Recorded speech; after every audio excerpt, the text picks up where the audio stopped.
hiring apprentices and laying down marble. That's right, it's Architects of the West Kingdom from Renegade Game Studios.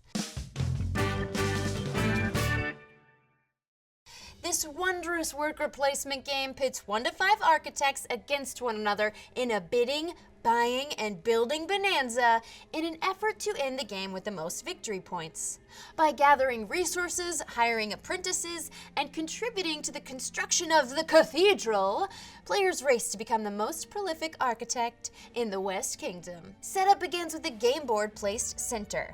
Nearby, create a supply of the main resources of the game: clay, wood, stone, gold, marble, silver, debt cards, and multiplier cards. These are used when you run out of the supply tokens.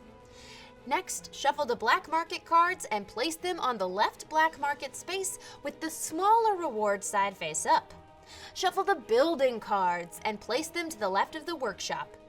Shuffle the apprentice cards. Deal 8 onto the spaces next to the workshop, then place the remaining deck nearby. Shuffle the rewards cards and place 2 cards per player plus 1 face down next to the cathedral. For example, in a 4-player game, you would place 9 reward cards, 'cause math. Finally, place 4 silver from the supply in the tax stand. Each player now receives a player board and 20 workers of their matching color. They also take the 2 player markers of their color and place them on the number 7 space of the virtue track on the left of the board, and the other goes just below the cathedral. From the building card deck, deal 4 cards to each player. Everyone looks at their options, chooses 1 card to keep, and then passes the remaining cards to the left and repeats the process. They do this 1 more time, and then the last remaining card in each draft pile goes to the bottom of the building deck. The 3 chosen cards by each player become their starting hand. Randomly select a first player and give that person 3 silver to start.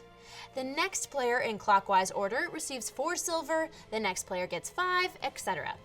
Once the cash is doled out, we're ready to play. Gameplay occurs in turns, during which a player takes a worker from their personal board and places it on a workable space on the game board. They then take the action or actions listed and play proceeds to the next player. That's it! Wonderfully simple. That being said, there's some intricate mechanics involved in taking actions. Let's look at the workable locations. First off, at the quarry or the forest, a player may place a worker on the circled spot to gain 1 corresponding resource, stone or wood. On subsequent turns, if the active player puts another worker on that same spot, the harvest grows as every worker of that player's color on that space generates an additional resource.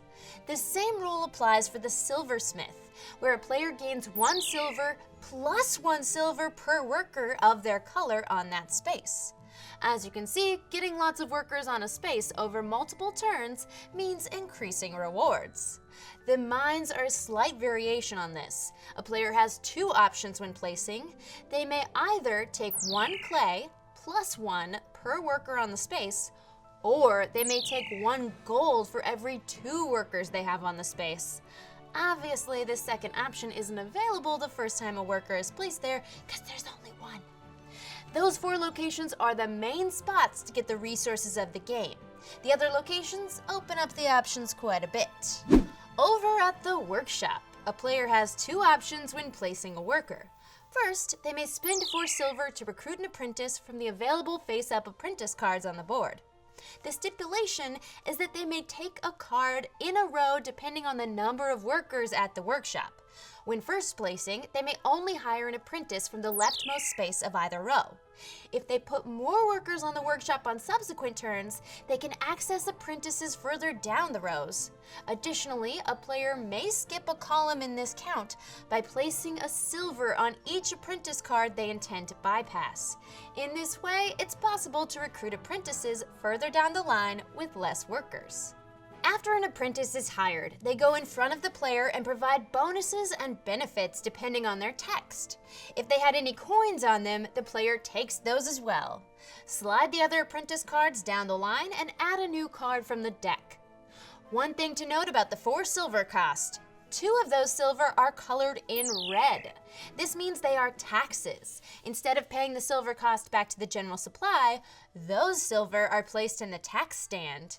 This rule applies anytime a red silver is listed in a cost. More on taxes in a sec. The other option at the workshop is to draw a building card, plus 1 building card for every 2 workers on the location. The building cards are added to a player's hand up to a limit of 6. Building cards have a building cost to place them, a victory point bonus for the end game, a requirement of apprentice types a player needs to have hired before they can build, and an ability, either an instantaneous effect when built, or an end game reward, or both. At the tax stand, a player may place a worker to take all the silver in the tax stand box. Sweet deal. Except they also lose 2 virtue.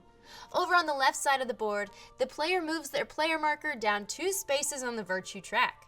As players take actions in the game, they may lose or gain virtue. Ascending to 10 or above on the virtue track means a player can no longer access the black market locations. Descending to 4 or below means they can no longer use the cathedral location. However, at a certain point, they also become immune to taxation. Additionally, depending on their placement in the end game, a player may gain or lose victory points, so make those moral choices wisely.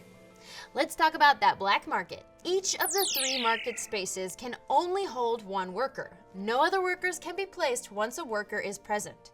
Each space is paired with an action below it. Pay a silver and lose a virtue to take the listed goods from the small market.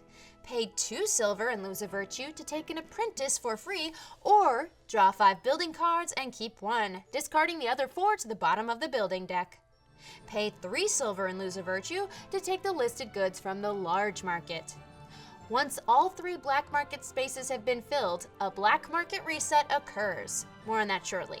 At the King's Storehouse, a player may take 1 action for each worker they have placed there. 1 action is to pay 2 resources, it can be clay, wood, or stone, in exchange for a virtue. They may pay this in any combination of resources. The other action option is to pay 3 resources, either stone or wood, in exchange for a marble. Players may take the same action multiple times if they choose. Over at the Guild Hall, a player may put a worker in the topmost leftmost spot to permanently lock them there for the game. When placing workers here, depending on the number of players in the game, they proceed to the next row once they reach the player count listed. Once the last row is filled to the limit, the end game is triggered. Each player gets 1 more turn, and then it's time to count up those victory points. Once they've placed that worker, though, the player may take one of 2 possible actions: construct a building or advance work on the cathedral. Constructing a building allows the player to pay the cost on a building card in their hand, and provided they have the required apprentice types added to their play area. They then gain any instant bonuses listed and will gain the victory points at the end of the game. Advancing work on the cathedral allows a player to spend resources furthering the grandeur of the greatest building in town. When using this action, the player takes the following steps: pay the resources listed on the next row, discard 1 building card from their hand, move their player marker up 1 level, reveal the top reward card, and gain its benefit. Note that because spots are limited, a player may need to wait until other players' markers have advanced ahead before being able to access a new level. In the end game, players will also score victory points based on their placement on this track. At the town center, a player may place a worker to pay a silver and round up all the workers of 1 color at 1 location. Some locations, like the Guild Hall, the Black Market, and the prison, are immune from being gathered in this way. When gathering workers of their own color, a player may simply add them back to their board. When gathering opponents' workers, they corral them into their capture area on their board. Also, depending on the number of players in the game, some restrictions apply to this location. Check the rulebook for those details. Lastly, the guardhouse allows a player to take a number of actions equal to their workers on the location.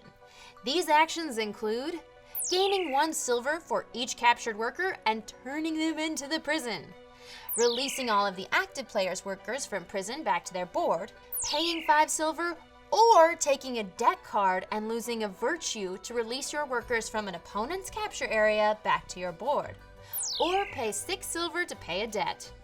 Debt cards, when acquired, start on their unpaid side and penalize the player by 2 victory points if they still have them at the end of the game. Paying the debt flips the card, allowing the player to gain a virtue and lose the penalty. And that's the locations. Whew. Let's cover the black market reset real fast. If the black market spaces are all filled, or if a worker is placed on the leftmost space of these 2 guild hall rows, a black market reset is triggered and the following steps should be taken. All workers in the black market go to prison. The top card in the black market left space is flipped over to the right space, providing new resource options. All players with 3 or more workers in prison lose 1 virtue. The player or players with the most workers in prison take a debt card. Players place workers and take actions until the guild hall is filled according to the player limit. If a player ever has no workers to place, their turn is spent returning 1 worker from a location back to their personal board. Once the end game is triggered, everyone gets 1 more turn and then it's time to score points. Points for all constructed buildings and their bonuses. Points for the cathedral level attained by the player. Points from the virtue track. Lost points from unpaid debts. 1 victory point for each marble or gold still in their inventory.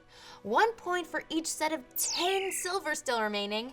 And a loss of 1 point for every 2 workers still in prison. Total dim points and the player with the most VP wins. Tiebreaker goes to the player with the most silver. And that's Architects of the West Kingdom. I'm Becca Scott, and I got this dress on my birthday. Isn't it cool?